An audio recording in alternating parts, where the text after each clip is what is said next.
Hi, book besties. Shani here. It's too early.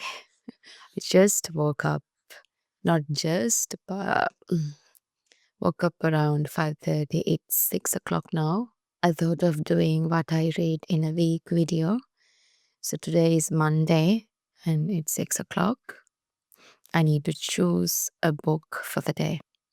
Let's go to my library. So we are about to see my library. This is where I read most of the times. I have a full-time job. I work 7 to 3. Sometimes I go to office. Sometimes I work from home. Today is a work from home day. What I do usually is when I first wake up, I drink like 2 bottles of water before I have my tea. So while I'm having my water, I read for a bit and then get ready. So I'm going to choose a book with you guys. I'm thinking of a romance because I just finished two book. Sorry, guys, I can't speak. It's too early. I just finished 2 books of Lisa Jewell's. One is Don't Let Him In, and the other one is The Truth About Melody Brown. So I thought we'll choose a romance book together. I have a few books on my TBR. This is actually not my real TBR. My library is so messy at the moment. I need to sort it out and look for other books in my TBR. I don't have a TBR card yet. I'm planning on buying one soon so that it would be easier for me to see what my actual TBR looks like. So I'll show you the books that are currently on my TBR. First, we have Rom-Comers by Catherine Center, Seven Brides for Beau Mcbride by Amy Berry, and Alison Goodman's Benevolent Society of Ill-Mannered Ladies, and of course R.F. Cohn's Babel. Actually get to I need to read this. It's been so long since I have wrote this and I haven't touched it yet. And Peter James' One of Us is Dead,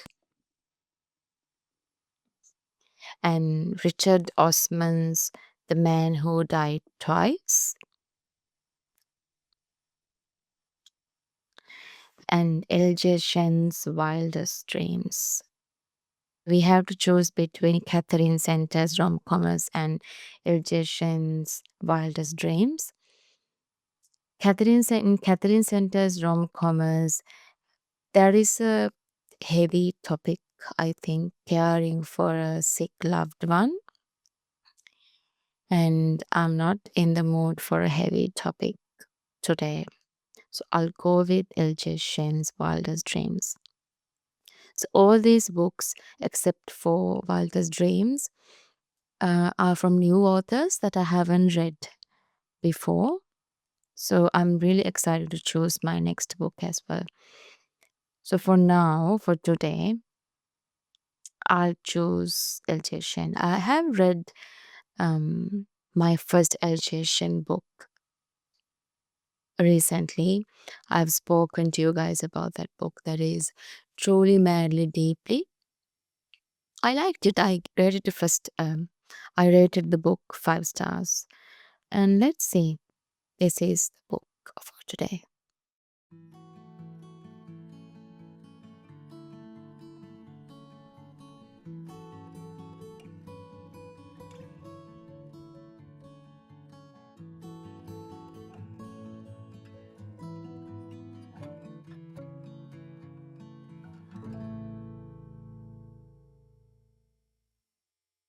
Hi guys. I'm sorry I couldn't update you guys on this book. Also, please excuse how I look right now. I know I look like an egghead, and I have my spot solution on my face. Please ignore the state of me. And yeah, so I just wanted to update you guys before I went to bed. After work, I kept on reading until I realized that it's dinner time and I must get up and start on dinner. And I was so sad to uh, put this book down, and I had to force myself to get up. I loved the book so far. I'm into 233 pages into the book. I'm halfway through. I have about 200 more pages to go. And I absolutely love the book so far. Cringy, spicy scenes aside, that is, I'm starting to realize that LJ Shen's spicy scenes are not for me. I almost skimmed them. Then I thought I'll just get them over with, and I didn't want to skip any part. The thing is, there are ugly topics in this book. Topics we don't want to think about. It almost feel like they don't belong in a romance book, and I love that.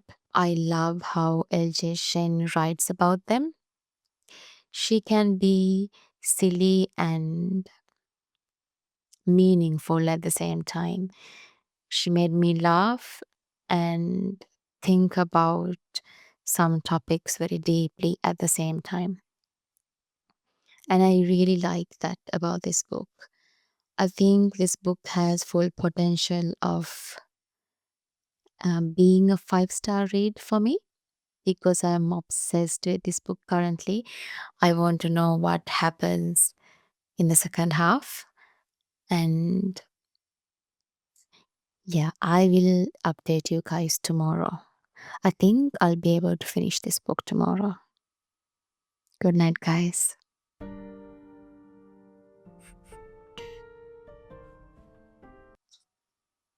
Hi, besties. So I finished Wildest Dreams by LJ Shen. And remember, I told you guys that this could be a potential 5-star read for me? It was a 4-star read. The reason I did not give 5 stars to this book is the spicy scene, you guys. I cannot get past them. They're so. I'm sorry to say, they gave me the biggest ick. And I guess that's how LJ Shen writes spicy scenes. I understand some people may be, into things like that, but I couldn't. I had to skip some pages because I just couldn't read them. Other than that, this story was really good. It had so many important aspects that you can appreciate. And I really like the story. I really like the tropes that are depicted in the story, other than the spicy scenes.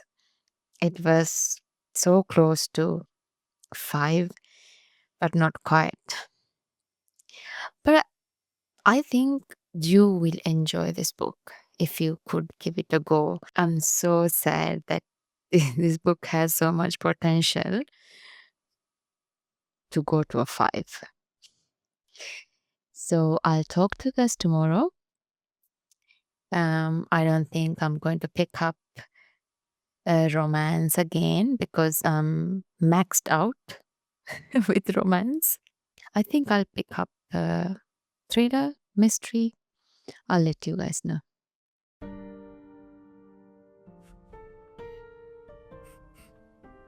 Hi guys, I hope you guys can see me properly from this angle. I have picked up this book, The Box, The Box in the Woods by Maureen Johnson. This book I have read halfway when I was on a flight, I think, when I went on a holiday last time. And I was about 132 into the book, and I haven't continued. after that. I thought I'll finish it since I was in the mood for detective fiction. Started reading from 133 and I finished this book. This was easily 5-star read for me because Maureen Johnson is one of my favorite authors ever and I love her writing so much. In this book, Stevie Bell, if you have read only devious series, we follow Stevie Bell, who's a young student at Ellingham Academy who wants to be a detective, studies true crime and tries to solve um, cases, who looks into investigative type of cases. This is after the Truly Devious series. She's on summer holidays, and after the summer holidays, before the school starts, she gets an invitation from this company, the owner of the company, who's specialized in boxes.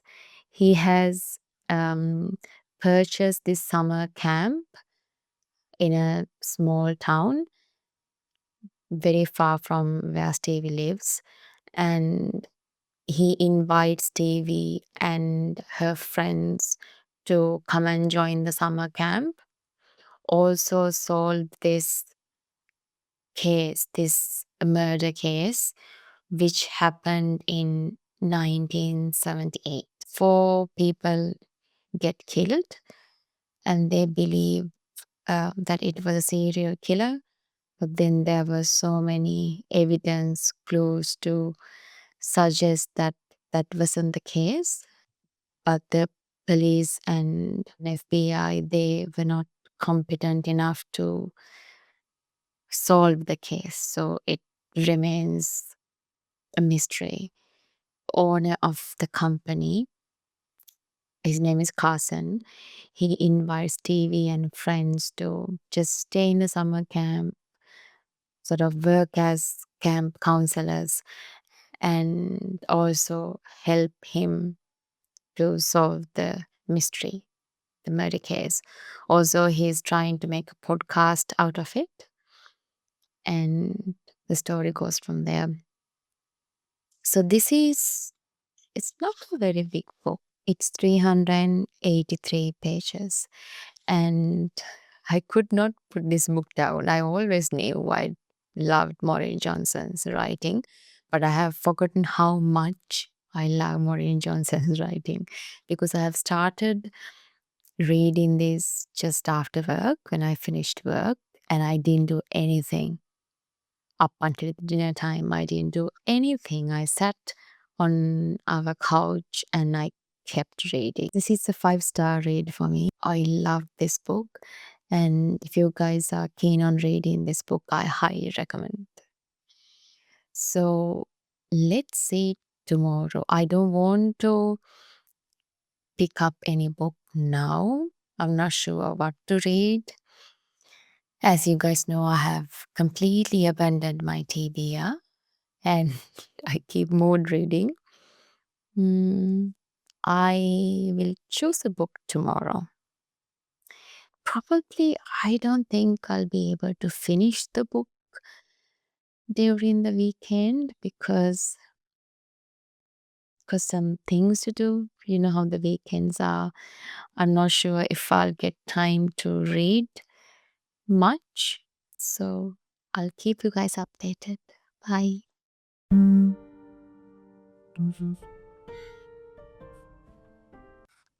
Hi, besties. Sorry I couldn't update you guys on the next book I picked. So I picked this book, Seven Brides for Beau Mcbride by Amy Berry. This is the book. So I usually buy my books from Big W and Kmart here in Melbourne. Those are the bookstores that we have with reasonable prices. But bookstores like QBD, Dimox are bit expensive. So I usually go to Big W and Kmart to buy books. So this book was heavily discounted and I didn't even read the synopsis of the books. I just picked it. And silly me, I should have read the synopsis because this is the last book of a series. So that's why when I started the book, I was baffled. I was like, who is this person narrating the story? Because it doesn't give any background story or context or anything at first. So I didn't even read the synopsis. So it's my fault, really. And it starts with Junebug, a girl called Junebug, wanting to find a bride for her brother. I'm like, Junebug, very odd name. And later I realized that it's really fitting for this story. This story is comedy gold. If you want a good laugh, if you would like to laugh out loud, and if you are in a bad mood or feeling a bit under the weather, you should pick up this book. I was laughing, kicking my feet, and at one point I cried because this story is so sweet and so wholesome. It is really funny, and at the same time, author talks about things like being attracted to somebody just because of their looks, and there are more to life than how a person looks like, things like that. I really, really love those topics that author has brought up in this book, and I give this 5 stars. Let me know, you guys, if you have read this book. Let me know your thoughts. I'm going to look for other books by Amy Berry and buy them all. So in total, I read 3 books this week. I couldn't read anything yesterday because it was such a busy day for me. So I managed to finish my last book today. So the first one I picked up was LJ Shen's Wildest Dreams. So I gave this 4 stars, and you guys know why. And then I have read 100 pages or so in this book, and I finished it. That is The Box in the Woods by Maureen Johnson. This is the book. As usual, I ate this book up. I love Maureen Johnson's writing. I love her stories. And detective fiction is my favorite genre. I think I love it more than romance. Shocking, I know. But I get so excited when it is a detective fiction than to read romance. So I gave this 5 stars. And then the last one is Seven Brides for Beau Mcbride, also 5 stars. So I managed to read 3 books this week. I think it's pretty good. I usually don't count how many books I read in a week because I don't force myself to read. I don't think it's a natural thing to do. I read because I love reading, not because I want to update you guys on the books I read or anything like that. I want to talk to you guys about the books I love, I read currently, but I don't do it like a competition. So this is a regular week for me. Whenever I'm busy, I won't be able to read, and I'm also doing a full-time job. So I usually read before I start work or after finishing work. That's how I read. I don't get to do much reading on the weekends because, as you guys know, weekends are really busy. You need to go grocery shopping, you need to do house chores, but sometimes I manage to read a chapter or two here and there if I have the time, but really unlikely. So yeah, that's how much I read in a week. It's a pretty regular week for me. I hope you guys enjoy this video and let me know what you are currently reading. I would love to know suggestions, any genre, and I'm thinking of picking Holly Jackson's new book, Not Dead Yet, I think. So I'm picking up that book. I'm thinking of picking up that book. I've started reading The Thursday Murder Club. I think that book is called The Man That Died Twice, I think. So I've started that book. I couldn't really get into the book that well yet. And I'm thinking of picking up Holly Jackson's Not Dead Yet. I'll update you guys. So I'll see you soon with a new video. Bye for now.